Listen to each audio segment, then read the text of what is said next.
Assalamualaikum warahmatullahi wabarakatuh. Halo semuanya, kembali lagi bersama kami di Himara Podcast, podcastnya Mandua. Kali ini bersama saya Salma Olinuha dan narasumber kita hari ini yaitu Ibu Ari Yulianti. Dan kita akan membahas beberapa hal terkait perundungan di sekolah. Oke Ibu, sebelum kita bahas perundungan di sekolah, boleh tahu nggak apa sih itu UPTD PPA? Oke, ya boleh. Sebelumnya saya memperkenalkan diri terlebih dahulu ya. Nama saya Ari Yulianti, saya salah satu staf di Unit Pelaksana Teknis Daerah Perlindungan Perempuan dan Anak. Nah, UPTD PPA ini atau tadi Unit Pelaksana Teknis Perlindungan Perempuan dan Anak itu apa? Jadi memang di Kabupaten Kebumen sendiri ini baru ada nih Dek. Nah kemarin baru di launching sama Bupati kita Ibu Haji Lilis Nuryani ya di tanggal 21 April 2025, yang mana memang UPTD PPA ini merupakan mandat dari Kementerian PPA Republik Indonesia yang menugaskan kabupaten maupun kota di seluruh wilayah Indonesia itu harus ada unit tersendiri untuk melakukan penanganan terhadap korban kekerasan baik terhadap perempuan maupun anak gitu. Jadi tugas kami di UPTD PPA itu adalah melakukan pelayanan kepada korban-korban kekerasan baik terhadap perempuan maupun terhadap anak, seperti itu. Berarti beberapa tugas utama dari UPTD PPA itu tadi menangani dan melayani tentang kekerasan pada anak dan perempuan. Iya benar. Ya. Nah, kalau begitu tugas utama dari UPTD PPA tadi kan tentang kekerasan pada anak dan perempuan nih. Nah, kalau untuk kekerasan di sekolah, apakah itu juga masih termasuk tugas dari UPTD PPA? Ya, benar sekali ya. Jadi kalau kekerasan yang menimpa anak di sekolah maupun di luar sekolah itu menjadi tanggung jawab kami gitu. Jadi untuk lokus atau tempat kejadian kekerasan itu bisa dimanapun yang kita tangani gitu ya, baik di rumah, di sekolah, atau di transportasi publik, atau di ranah umum juga kita tangani itu semua gitu. Oke, kalau boleh tahu untuk kekerasan ataupun bullying di sekolah itu ada berapa jenis sih Ibu? Oke, ya. Jadi kalau untuk bullying teman-teman, kasus bullying itu bentuk-bentuknya itu ada 4 macam. Yang pertama bisa berbentuk secara fisik gitu ya, bullying secara fisik. Kemudian ada juga bullying secara verbal gitu. Dan juga ada bullying secara sosial. Dan yang terakhir ada bullying secara cyber gitu ya, melalui digital gitu. Jadi ada 4 bentuk bullying gitu.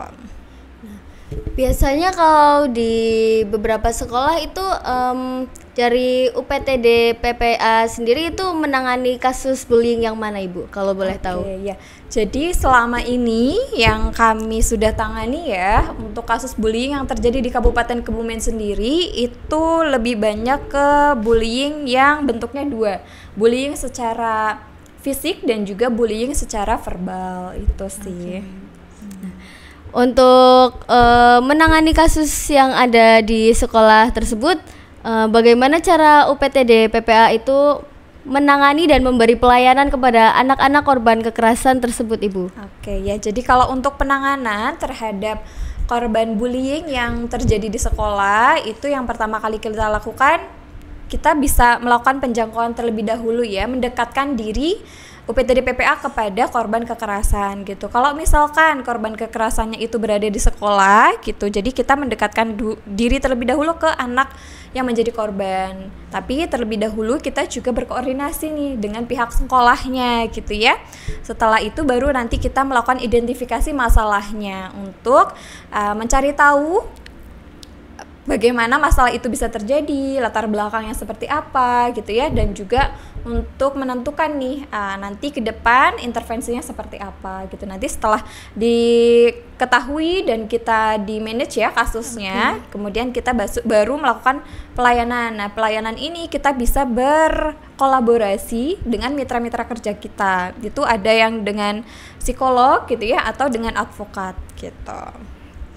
Oke, nah untuk kasus kekerasan ataupun bullying yang sudah ditangani oleh UPTD PPA itu kira-kira kasus mana sih yang paling banyak?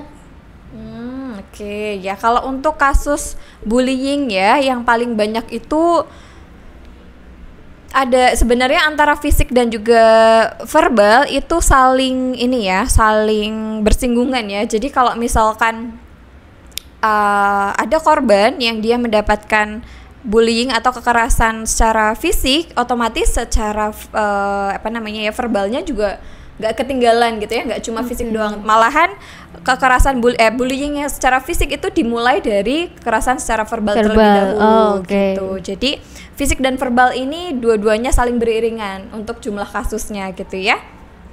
Oke, berarti biasanya adanya kasus pembulian fisik itu diawali dengan kasus pembulian secara verbal. Iya, benar. Nah, untuk kasus bullying ini kan ada yang melalui cyber. Nah, itu kan kita belum tahu pasti siapa pelakunya. Nah, untuk itu cara penanganannya bagaimana? Iya, kalau untuk kasus cyber sendiri, nah ini kan tadi kita bisa bermitra dengan pihak yang berwenang ya untuk menangani kasus-kasus bullying secara cyber gitu. Dan pihak yang berwenang ini siapa? Tentu saja kepolisian gitu ya, yang memang punya bagian cybernya sendiri gitu ya, yang untuk bisa menangani kasus-kasus cyber ya, entah itu kasus kekerasan ataupun yang lainnya gitu. Mereka punya institusinya. Gitu. Jadi nanti kami bisa bekerja sama. Berarti untuk cara penanganan beberapa kasus pembulian di sekolah itu dari UPTD PPA itu bekerja sama dengan instansi lain. Iya benar, stakeholder terkait gitu ya. Baik misalkan kalau misalkan korban itu membutuhkan pemulihan secara psikologis, maka kita akan akseskan layanan psikologi terlebih dahulu untuk menstabilkan emosinya, memulihkan kondisi emosinya terlebih dahulu gitu. Nanti kalau misalkan secara fisik gitu ya, dia luka-luka nih ya, ya kan nggak mungkin langsung kita gali ya, itu namanya intervensi krisis gitu. Nanti bisa kita arahkan dulu untuk mengobati luka-lukanya terlebih dahulu, baru nanti kalau misalkan lukanya sudah sembuh, kita bisa arahkan untuk pelayanan selanjutnya gitu, baik psikologi maupun yang lainnya juga, seperti itu. Oke, nah kalau boleh tahu dampak jangka panjang dari pembulian ini tuh apa Ibu?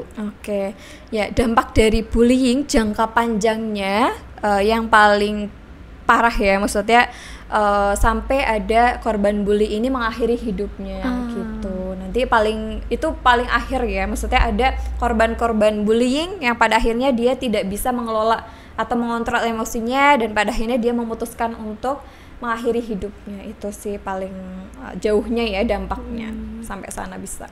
Untuk beberapa kasus pembulian yang dampaknya sampai sejauh ini kira-kira berapa persen Ibu?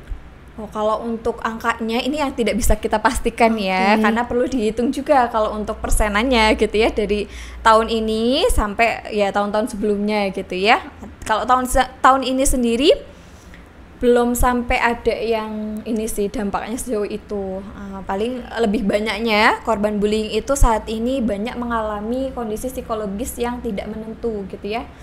Jadi masih dalam proses tahap pemulihan emosinya gitu ya, pemulihan kondisi psikologisnya.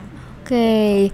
Nah, untuk pembulian secara verbal ini kadang kan mungkin bagi teman-teman itu mungkin hanya candaan ya, iya, tapi kalau untuk kita sendiri kan belum tentu, apalagi itu misal candaannya terkait fisik ataupun kondisi ekonomi keluarga gitu. Nah, kira-kira cara menangani hal itu bagaimana? Oke, ya terkait dengan kasus bullying secara verbal ya teman-teman semuanya, ini sebagai misalkan ya, kalau ada korban bully secara verbal itu harus ya, kalau misalkan punya kekuatan untuk menegur gitu, bahwasannya itu adalah kata-kata yang tidak baik gitu ya, tegurlah saja, jangan takut gitu, karena memang kita kan benar ya posisinya. Yang pertama kita lakukan harus menegur pelaku pembulinya itu terlebih dahulu. Tapi kalau misalkan kita nggak punya kekuatan untuk menegur itu, ya silakan bisa misalkan ceritakan ke ketua kelas nih, kalau dalam satu kelas gitu ya. Ketua kelas kan tugasnya untuk mengatur kelas dan juga bisa menjadi ini ya istilahnya kayak penanggung jawab kelas juga. Jadi kalau misalkan ada korban bully di kelas tersebut, bisa lapor ke ketua kelas dulu nih ya, di ranah terkecilnya dulu gitu. Bahwasanya siapa nih, si A misalkan melakukan bullying terhadap si B gitu. Nah si B melaporkan ke ketua kelas nih, boleh tolong ditegur nggak sih, ini si A suka bully aku gitu ya. Dari situ nanti kalau misalkan dari ketua kelas pun belum bisa menangani kasus tersebut, nanti bisa lanjut lagi nih ke atas, ke guru kelas dulu, wali kelas ya, wali kelas terlebih dahulu. Atau kalau misalkan wali kelasnya mungkin sedang tidak berada di tempat atau misalkan lagi ada keperluan lain, bisa lapor ke guru BK atau nanti pada akhirnya bisa ke kepala sekolah juga gitu ya, sampai pada akhirnya dia mendapatkan istilahnya penanganan gitu ya. Oke, dan untuk beberapa kasus di sekolah kan bukan hanya tentang pembulian nih, beberapa ada yang tentang maaf ya, tapi sebelumnya itu kan ada beberapa sekolah yang banyak di dalamnya korban kejahatan seksual. Nah, benar. Untuk itu kan biasanya korban masih takut untuk speak up bahwasanya dia dilecehkan. Nah, itu cara menanganinya itu bagaimana, Ibu? Ya, biasanya kenapa sih korban itu masih sulit untuk speak up gitu ya, karena memang dia masih menganggap bahwasanya apa yang dia alami itu adalah sebuah aib gitu ya, atau sebuah masalah yang bisa malah dia yang disalahkan gitu ya. Benar. Nah itu kita harus istilahnya sebagai teman gitu ya, atau sebagai misalkan korban, kita harus tahu bahwasanya posisi kita adalah korban. Yang namanya korban itu kan harusnya dilindungi ya, mendapat perlindungan dari pihak yang lainnya gitu. Makanya kalau kita menjadi korban, sadar terlebih dahulu bahwasanya kita ini korban, kemudian kita butuh penanganan gitu ya, kita butuh perlindungan, maka kita cari ini. Nah untuk speak up itu kalau misalkan dia belum bisa ya speak up lebih jauh, seenggaknya speak up di ranah terkecil di dalam keluarga itu bisa kita lakukan, dimulai dari cerita atau curhat kepada orang tua gitu ya, atau misalkan curhat kepada teman yang memang dipercaya. Nah temannya ini nanti kalau misalkan dia belum curhat sama keluarga, temannya ini yang menjadi perantara tentang permasalahannya kepada keluarga gitu. Nanti kan bisa keluarga istilahnya tahu ya, jadi korban untuk kekerasan seksual gitu ya, setidaknya dia harus mulai dari dirinya sendiri, sadar bahwasanya dia itu korban dan sadar bahwasanya dia itu perlu perlindungan. Kalau tidak menyadari hal itu, nanti permasalahan itu akan istilahnya ya pada akhirnya disembunyikan dan tidak diselesaikan. Benar. Gitu. Dan itu biasanya menimbulkan trauma yang mendalam kepada korban. Benar sekali, iya. Nah traumatis itu tuh yang harus diselesaikan karena dampak jangka panjangnya itu ada. Gitu. Tapi untuk beberapa kasus itu kan biasanya pelaku pelecehan seksual itu orang-orang yang memiliki kuasa, dan benar. Itu menyebabkan korban takut untuk speak up ataupun takut untuk ditekan secara mental ataupun fisik. Nah, itu kira-kira pendapat Ibu bagaimana terkait hal tersebut? Iya.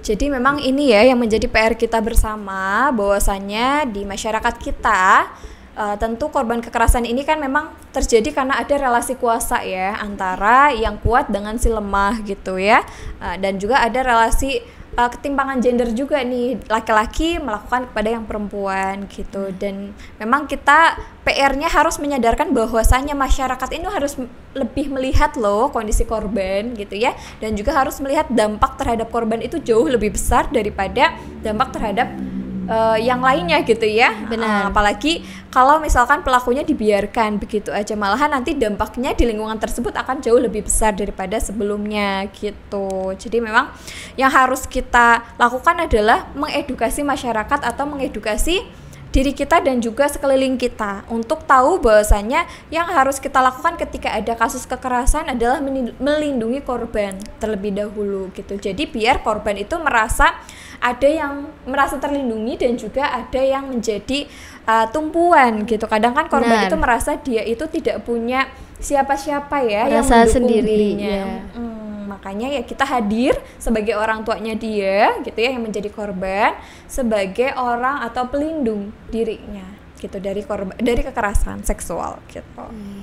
Nah, untuk korban pelecehan itu sendiri pasti kan ada dampak negatif untuk mental si korban. Benar. Nah, untuk itu pengobatannya kira-kira memakai apa? Oke, ya. Jadi kalau korban kekerasan seksual terutama ya, itu kan memang dampaknya itu bisa mulai dari dia kehilangan percaya diri, ya, tentang dirinya gitu ya. Dianya merasa dirinya kotor gitu ya.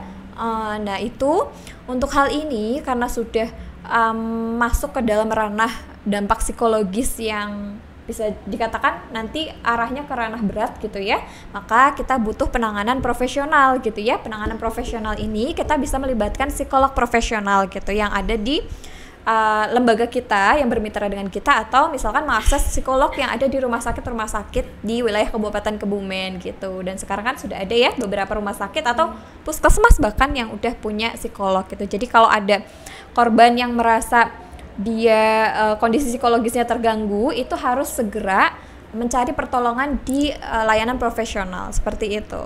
Oke. Nah, untuk kasus bullying di sekolah dan kejahatan seksual itu menurut Ibu apakah itu ada hubungannya satu sama lain? Untuk korban kasus bullying ya dan juga kekerasan seksual sebenarnya itu saling berkaitan gitu, karena bullying itu kan secara fisik ya bisa juga ya dilakukan secara seksual gitu ya. Benar. Jadi bullyingnya juga macam-macam bentuknya, bullying fisik terutama ya, bullying verbal pun juga sama gitu. Bullying verbal ya kayak catcalling pun itu kan catcalling dengan nuansa seksual itu bisa masuk ke ranah kekerasan seksual dan juga masuk ke ranah bullying juga gitu.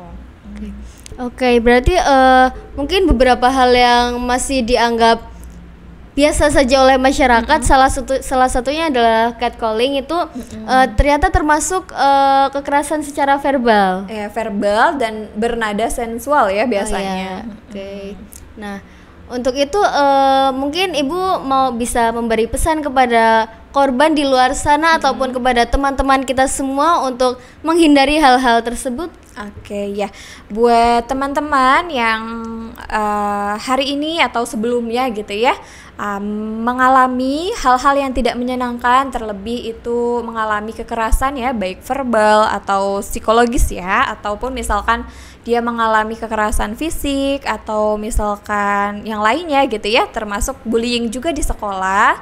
Teman-teman ingat bahwasannya masih banyak orang baik di sekeliling kita yang siap untuk menjadi garda terdepannya teman-teman gitu ya. Jadi jangan merasa sendiri kalau teman-teman mengalami hal tersebut, dan di sini pemerintah juga hadir gitu ya, selalu ada untuk melayani teman-teman semua yang menjadi korban kekerasan seperti itu. Dan jangan takut juga untuk melapor karena di sini teman-teman dilindungi sama kita semua, dan nanti teman-teman juga akan bisa pulih gitu ya sebagaimana sebelumnya dengan pelayanan-pelayanan profesional yang tersedia di pemerintahan Kabupaten Kebumen seperti itu.